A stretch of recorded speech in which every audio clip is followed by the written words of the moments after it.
Hello friends, welcome to my concept study channel. Today I am going to start a standard differential equation of LTI system. Here a LTI system having input is xt and output is yt. This differential equation is divided into two parts. Left side part is related to output yt and right side part is related to input xt. इसको एक homogeneous equation से हम describe करेंगे LTI system को. Continuous time system को हम differential equation से describe करेंगे और डिस्क्रीट टाइम सिस्टम को हम डिफरेंस इक्वेशन से डिस्क्राइब करेंगे, जो कि आगे हम अभी डिस्कस करेंगे. तो यहाँ पर आउटपुट yt को nth डेरिवेटिव से उस n-1 डेरिवेटिव n-2 डेरिवेटिव को डिक्रीज करते हुए yt तक ले जाएंगे और हर एक डेरिवेटिव का एक कांस्टेंट कोफिशिएंट होगा. जैसे nth डेरिवेटिव को यहाँ पर सिमिलरिटी के लिए हमने लिया है n-1 डेरिवेटिव के लिए an-1 ... एंड yt यहाँ पर डेरिवेटिव ज़ीरो डेरिवेटिव है, तो यहाँ पर हमने a0 ले लिया है. तो ये आउटपुट का nth डेरिवेटिव है लेफ़्ट साइड में और इसके कोफिशिएंट हैं an-1 an-2 and a0. Same इसी तरह से राइट साइड में इनपुट का डेरिवेटिव है mth derivative m-1 derivative m-2 derivative of input ... xt तक. ये bm bm-1 bm-2 and b0 ये हमारे कोफिशिएंट्स हैं. अब टाइम इनवेरिएंट सिस्टम में ये सारे कोफिशिएंट मस्ट बी कांस्टेंट. सारे के सारे कोफिशिएंट कांस्टेंट होने चाहिए, तभी हमारा टाइम इनवेरिएंट सिस्टम होगा. और ऑल इस इक्वेशन में all the initial condition should be zero. All the initial condition should be zero का मतलब ये हुआ कि if input is equal to zero therefore output must be equal to zero. कोई आउटपुट हमें, जब हम इनपुट ज़ीरो अप्लाई करेंगे, कुछ इनपुट नहीं होगा, उस टाइम आउटपुट की वैल्यू ज़ीरो होनी चाहिए. तो ये हमारी स्टैंडर्ड डिफरेंशियल इक्वेशन है LTI सिस्टम को डिस्क्राइब करने की. एक एग्जांपल लेते हैं हम यहाँ पर. 2d2yt upon dt square second derivative of yt output is equal to 3 first derivative of output plus 4yt is equal to xt. यहाँ पर हमें पता करना है कि ये हमारा LTI सिस्टम है या कि नहीं है. तो अपने इस इक्वेशन को स्टैंडर्ड इक्वेशन से कंपेयर कराएंगे. कंपेयर कराने पर देखिए second derivative, first derivative and yt, यहाँ पर सारे के सारे कोफिशिएंट क्या हैं? कांस्टेंट है. 2 3 4 इसका 1. Compare the standard equation, all the coefficient are constant, therefore system is time invariant and no initial condition is given. Question में कोई इनिशियल कंडीशन गिवन नहीं है, तो हम सारी की सारी इनिशियल कंडीशन को ज़ीरो एज्यूम कर लेंगे. Therefore system is a linear time invariant system. अब देखिए हमारे स्टैंडर्ड इक्वेशन में यहाँ पर कोफिशिएंट ज़ीरो भी हो सकता है. यहाँ सारे के सारे टर्म अगर हैं तो अच्छी बात है, इसमें से कोई टर्म मिसिंग भी हो सकता है. तो अगर मिसिंग है तब भी वो हमारा LTI सिस्टम होगा. यहाँ पर क्वेश्चन नंबर 2 में देखेंगे 2dyt upon dt whole square plus yt is equal to 2xt. अब यहाँ पर देखिए कोफिशिएंट तो हमारे पॉजिटिव है. यहाँ पर देखिए 2, यहाँ पर 1, यहाँ पर 1.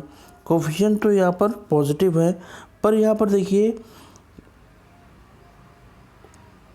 ऑपरेटर लगा हुआ है, स्क्वायर ऑपरेटर.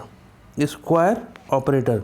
कोफिशिएंट पॉजिटिव होने की वजह से ये हमारे हो जाएंगे time invariant system, but square की वजह से ये क्या हो जाएगा, नॉन लीनियर, राइट। तो ये हमारा non linear time invariant system हो गया। ये हमारा लीनियर, फर्स्ट क्वेश्चन क्या है, लीनियर टाइम इनवेरिएंट सिस्टम। और ये हमारा non linear NLTI system. Next question पे हम देखेंगे 2 into d2y upon dt square plus 2t dyt upon dt is equal to dxt upon dt plus 2xt। अब यहाँ पर देखेंगे सारे के सारे कोफिशिएंट्स हमारे, ये देखिए d2y dyt dxt xt है, यहाँ पर कोफिशिएंट पॉजिटिव। अब यहाँ पर देखिए 2t आ गया, यहाँ पर वेरिएबल है 2t वेरिएबल है, तो ये हमारा लीनियर टाइम ये हमारा टाइम वेरिएंट सिस्टम हो गया, t की वजह से टाइम वेरिएंट सिस्टम। t क्या करेगा, इस सिस्टम को टाइम वेरिएंट की कैटेगरी में डाल देगा, और सारे के सारे कोफिशिएंट हमारे पॉजिटिव हैं, कांस्टेंट हैं, सॉरी पॉजिटिव नहीं कांस्टेंट हैं, तो ये क्या कहलाएगा, लीनियर टाइम वेरिएंट सिस्टम। यहाँ पर ऑपरेटर लगा हुआ है, t है, t से मल्टीप्लाई है, कांस्टेंट होना चाहिए, इसलिए टाइम वेरिएंट सिस्टम कहलाएगा। अब ये डिफरेंशियल इक्वेशन को, कॉन्टिन्यूस टाइम सिस्टम को हमने डिफरेंशियल इक्वेशन से डिस्क्राइब कर दिया। इसके पहले के लेक्चर में लाप्लास ट्रांसफॉर्म में हम डिफरेंशियल इक्वेशन को सॉल्व करना भी बताया है। यहाँ पर एक थोड़ा सा समरी के टाइप पे हम ब्रीफ इंट्रोडक्शन भी दे रहे हैं कि डिफरेंशियल इक्वेशन से हमने डिस्क्राइब कर दिया, उस डिफरेंशियल इक्वेशन को हम कैसे सॉल्व करेंगे, ये बेसिक फार्मूले हैं, एक बार हम रिपीट कर दे रहे हैं। d2y upon dt square Laplace लेंगे तो s square y minus sy0 minus y'0। ये देखिए सही कर लीजिएगा इसको, यहाँ पर s स्क्वायर y होगा ना कि ly होगा, s square y minus sy0 minus y'0। First Laplace transform of first derivative dy is equal to sys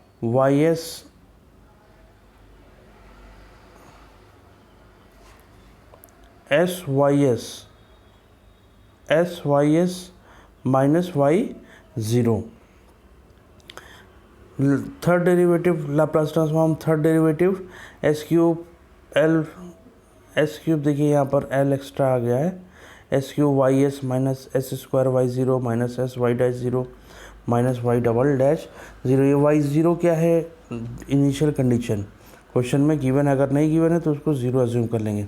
तो इस बेसिक फार्मूले का यूज़ करके हम उस डिफरेंशियल इक्वेशन को सॉल्व करेंगे। इसको तो मैंने लास्ट लेक्चर में लाप्लास ट्रांसफॉर्म में कैसे सॉल्व करना है, लाप्लास ट्रांसफॉर्म, फिर उसके बाद इन्वर्स लाप्लास ट्रांसफॉर्म अप्लाई करके ये हमने एक्सप्लेन कर दिया है। ये थोड़ा सा मैं रिकॉल करा रहा था। Next, standard difference equation of LTI system. जिस तरह से कॉन्टिन्यूस टाइम सिस्टम को हमने डिफरेंशियल इक्वेशन से डिस्क्राइब किया था, सेम उसी तरह से डिस्क्रीट टाइम सिस्टम को हम डिफरेंस इक्वेशन से एक्सप्लेन कर रहे हैं। ये एक LTI सिस्टम है, डिस्क्रीट LTI सिस्टम, तो इसका इनपुट xn है और आउटपुट yn। लेफ़्ट साइड में आउटपुट होगा और राइट साइड में इनपुट होगा।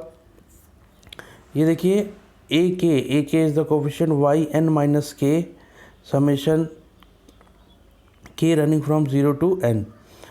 राइट साइड में bk n minus x n, यहाँ पर x कर लीजिएगा, bk x n minus k running from 0 to m। जब इसको हम ओपन करेंगे k is equal to 0, a0 yn, यहाँ पर a0 yn plus a1 yn minus 1 plus a2 yn minus 2 dot dot dot a n y n minus one, right side में b naught x n b one x n minus one dot dot dot b m x n minus one, nth M, इन output हमारा nth order तक है, input हमारा mth order तक है। तो ये हमारा स्टैंडर्ड इक्वेशन हो गई, डिफरेंस इक्वेशन हो गई LTI सिस्टम की। इनपुट डिले, यहाँ पर हम क्या यूज़ कर रहे हैं, इनपुट और आउटपुट का डिले फॉर्म यूज़ कर रहे हैं। आउटपुट को भी हम डिले करा रहे हैं 1 2 3 एक एक करके, इनपुट को भी हम डिले करा रहे हैं। एक एग्जांपल हम ले रहे हैं यहाँ पर, yn minus half yn minus one is equal to 1/4 xn minus 1/4 x minus one. yn is equal to, ये इधर आएगा half yn minus one plus 1/4 xn minus 1/4 x minus one. Assume start with n is equal to 0, y 0, n is equal to 0 इसमें put कर देंगे तो क्या value मिलेगी, y 0 is equal to half y minus one plus 1/4 x 0 minus 1/4 x minus one.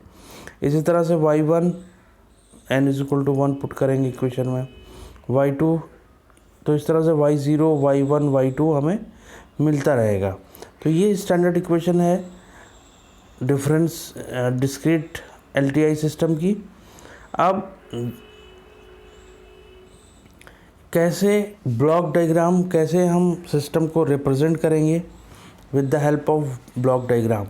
एक equation हमने लिया है, हालांकि ये DSP का डिस्क्रीट सिग्नल प्रोसेसिंग का, डिजिटल सिग्नल प्रोसेसिंग का ये पार्ट है। yn minus a yn minus one is equal to xn एक इक्वेशन है, स्टैंडर्ड डिस्क्रीट टाइम सिस्टम की एक इक्वेशन है। yn minus a yn minus one is equal to xn, इसको ब्लॉक डायग्राम रिप्रेजेंटेशन करना है। तो ब्लॉक डायग्राम रिप्रेजेंटेशन में yn को एक तरफ कर लेंगे, yn is equal to xn plus a yn minus one. yn क्या है आउटपुट, xn क्या है इनपुट, इसका ब्लॉक रिप्रेजेंटेशन। तो देखिए यहाँ पर xn एक सम से गुजरेगा, सम से पास होने के बाद हमें क्या मिलेगा, yn को एक डिले से, एक डिले एलिमेंट से हम पास करेंगे। तो डिले एलिमेंट से पास कर, एक डिले एलिमेंट है तो yn में एक डिले हो जाएगा yn माइनस वन। इसी तरह से अगर दो डिले एलिमेंट से हम पास करते हैं तो yn माइनस टू, तो इसका आउटपुट क्या होगा, yn माइनस वन। yn को अगर एक डिले एलिमेंट से हमने पास किया तो yn माइनस वन मिल जाएगा। yn माइनस वन, यहाँ पर देखिए yn माइनस वन को किस कांस्टेंट से मल्टीप्लाई किया गया है, a से, तो इसको हम फर्दर a कांस्टेंट से मल्टीप्लाई कर देंगे। तो ये क्या हो जाएगा हमारा yn minus one. yn minus one को किसके साथ ऐड करना है, xn के साथ में। तो xn इधर से आया और yn इधर से, दोनों का सम क्या हो जाएगा, xn plus yn is equal to yn। यही इक्वेशन को हमने ब्लॉक डायग्राम में यहाँ पर रिप्रेजेंट कर दिया। पूरे सिस्टम को हमने ब्लॉक डायग्राम में with the help of delay element से हमने कर दिया। देखिए डिले एलिमेंट का यहाँ पर मैंने समझाया भी है। xn को एक डिले एलिमेंट से पास किया तो xn माइनस वन, दो डिले एलिमेंट से पास किया xn minus two and so on. n delay element से पास करेंगे तो xn माइनस वन हो जाएगा। सेम yn आउटपुट को भी, और इसी चीज़ का यूज़ करके हम ब्लॉक डायग्राम से सिस्टम को रिप्रेजेंट कर सकते हैं। नेक्स्ट सिस्टम हो गया, डिफरेंस इक्वेशन हो गई। तो z ट्रांसफॉर्म में इस डिफरेंस इक्वेशन को हम सॉल्व भी कर सकते हैं, और z ट्रांसफॉर्म में हमने सॉल्व भी किया है। यहाँ पर एक थोड़ा सा समरी की टाइप पे हम याद दिलाना चाह रहे हैं। yn अगर है तो yn का z ट्रांसफॉर्म yz हो जाएगा। yn प्लस वन या yn minus one, yn plus one का z transform yz minus y0। yn plus two का z transform z square y z minus z y zero minus z y one. इसी तरह से इस basic equation का use करके हम उस डिफरेंस इक्वेशन को सॉल्व करेंगे। यहाँ पर इस सिलेबस में आपका सिर्फ़ और सिर्फ स्टैंडर्ड इक्वेशन है, कैसे हम डिस्क्राइब करेंगे, सॉल्यूशन यहाँ पर नहीं है, इसलिए हम सॉल्यूशन को यहाँ पर एक्सप्लेन नहीं कर रहे हैं। अगर करना चाहें तो इस दो इक्वेशन का सॉल्व करके हम आगे उसको सॉल्व कर सकते हैं। Thank you.